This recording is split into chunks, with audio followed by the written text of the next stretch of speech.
Desde la masacre del 2 de octubre en Tlatelolco se cortó de tajo las protestas y la organización, pero no fue el único ni el último golpe ejecutado contra los estudiantes.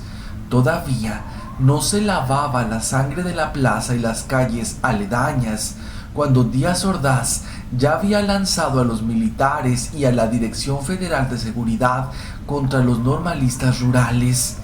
En lo que restó de 1968 y a lo largo de 1969, las tropas se enfrentaron con los estudiantes que se negaban a desalojar sus escuelas.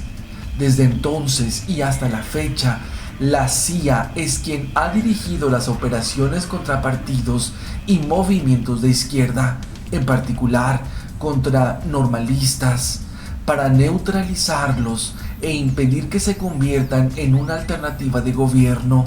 De aquel 1968 en Tlatelolco al 2014 en Ayotzinapa, nada ha cambiado. Los objetivos son los mismos y los perpetradores también.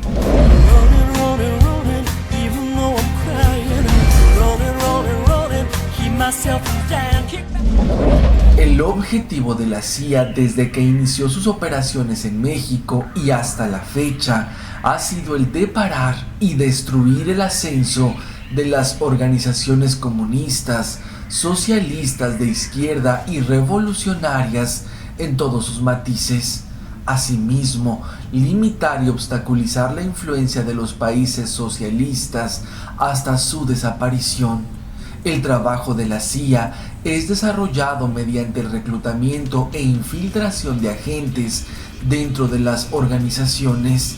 Las operaciones de acción política, propaganda y guerra psicológica dirigidas a crear divisiones y problemas para dificultar, dividir, debilitar o destruir a esas organizaciones mantienen agentes infiltrados en complicidad con el Estado en servicios de seguridad locales, y el mismo gobierno informa sobre los objetivos que consideran deben ser reprimidos o eliminados.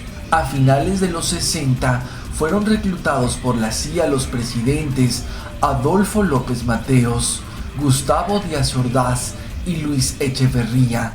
Fueron principales agentes al servicio de la inteligencia de Estados Unidos quienes tenían la consigna de cerrar todas las normales rurales. Desde aquella época echaron a andar los operativos donde grupos de policías y soldados se disfrazaban de campesinos y se trasladaban a las afueras de los planteles. Ahí iniciaban las luchas campales por la disputa de las escuelas. Las tropas aguardaban para que, armadas, disolvieran las peleas y ocuparan las instalaciones. La agresión del 26 de septiembre del 2014 contra normalistas rurales en Iguala no fue la primera, ni será la última. El Estado ha decidido desaparecer ese modelo educativo. No ha podido, gracias a la defensa que realizan los estudiantes y a la solidaridad de las comunidades campesinas que los respaldan.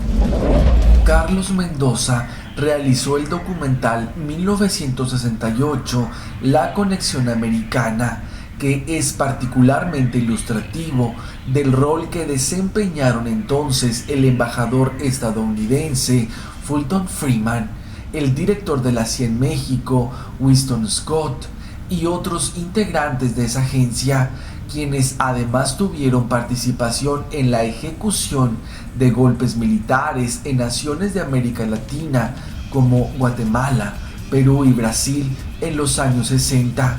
Las evidencias recogidas en la cinta destacan como punto de partida un artículo periodístico publicado en 1967 en la revista USA News, donde el editor advierte que en México se preparaba una nueva revolución de corte comunista, la cual sería apoyada por la URSS, China y Cuba. Con tal antecedente, el 18 de mayo de 1968, el director del FBI, Edgar Hoover, declaró que grupos comunistas estaban preparando actos subversivos.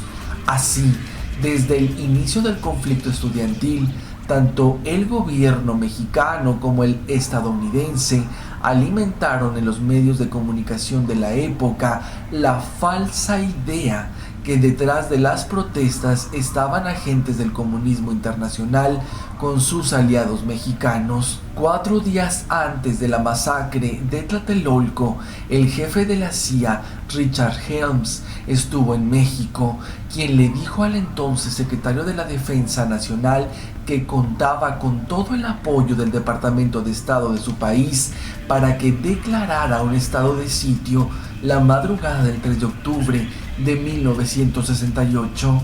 Los militares que intervinieron fueron identificados no solo como creadores de grupos de choque, también se les ubicó como piezas importantes en actos de provocación contra los estudiantes antes de la noche de Tlatelolco y particularmente en la represión del 2 de octubre de 1968. Las prácticas impuestas por la CIA desde los 60 continúan vigentes. Cada 5 días desaparecen forzadamente 8 personas en México. Además, a diario son levantados más de 5 individuos de quienes no se vuelve a saber. El drama actual contrasta con los desaparecidos políticos de la Guerra Sucia, 7 por cada 50 días. Los actuales crímenes de lesa humanidad son 962.9% más que los cometidos en el periodo de 1962 a 1987. Con el nombre de Guerra Sucia se conoce en México a un conjunto de medidas de represión militar y política encaminada a disolver a los movimientos de oposición política y armada contra el Estado mexicano, que fue de carácter selectivo y bajo la cobertura de una prensa cómplice de los militares. En México, la Guerra Sucia es un tema poco conocido por el grueso de la población.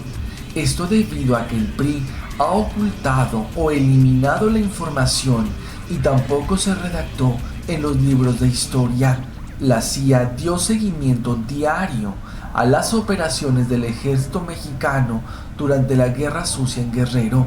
Con verdad, hasta el 2014 dio cuenta que en los trágicos hechos registrados en Guerrero en la década de 1969 a 1979 se documentaron 230 desapariciones forzadas, 206 hombres, 15 mujeres y 9 menores de edad, así como 24 ejecuciones sumarias y 2 violaciones, entre ellas la de una menor, y más de 600 casos que siguen sin esclarecerse.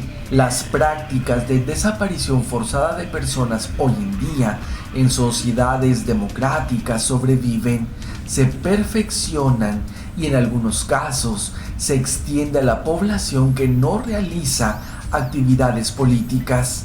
Aunque no hay cifras definitivas, las desapariciones se cuentan por miles en América Latina. México, Colombia, Guatemala y Chile, entre otros, son los principales países que registran casos actuales de desaparición forzada.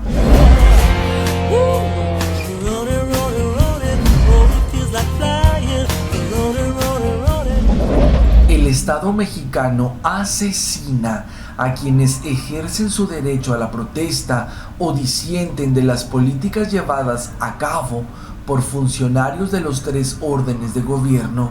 Además, garantiza impunidad para los perpetradores.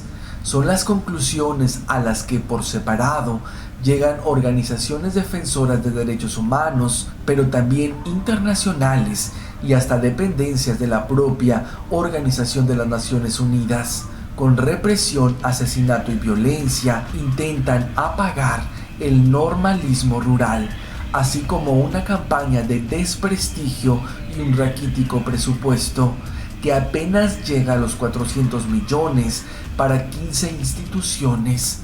Estudiantes y profesores cargan con la defensa de un modelo educativo histórico, pero vigente.